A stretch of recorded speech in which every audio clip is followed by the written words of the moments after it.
दर्शन आरती केली आणि निधी देखील दिलाय. नेमका कशासाठी निधी दिलाय?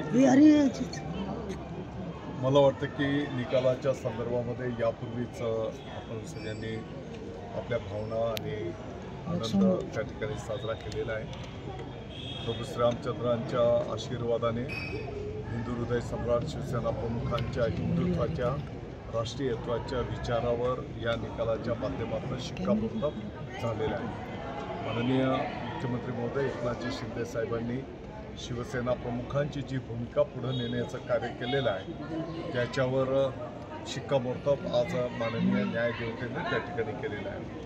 आणि म्हणून आपल्या नाशिकचा मानबिंदू काळाराम मंदिर जे आहे त्या ठिकाणी आम्ही सर्व शिवसेनेचे पदाधिकारी दर्शनाच्यासाठी आलेलो आणि हे दर्शन संपन्न होत असतानाच काही महिन्यांच्या पूर्वी आदरणीय महंत महोदयांनी त्याच्यासोबतच खासदार साहेब स्थानिक आमदार महोदयांनी या मंदिरामध्ये काही प्रमाणात लिकेजेस आहेत, पाण्याची गळती होते आणि या परिसराचंही सुशोभीकरण या संदर्भामध्ये निधीची सूचना केलेली होती आणि त्या सूचनेप्रमाणे जिल्हा नियोजनाच्या माध्यमातून आम्ही सर्व लोकप्रतिनिधी सर्व प्रशासनाच्या वतीने साधारणतः 1,80,00,000 रुपयाचं प्रशासकीय मान्यता या कामाला दिलेली आहे आणि लवकरच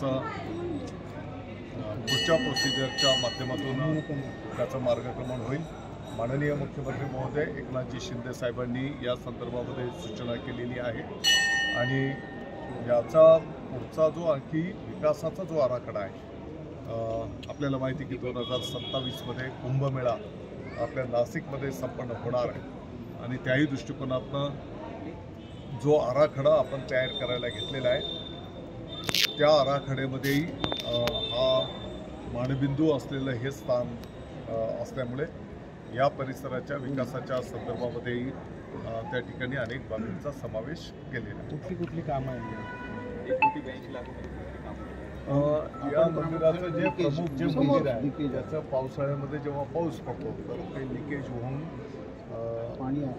पाणी आतमध्ये येते. त्याच्यासोबत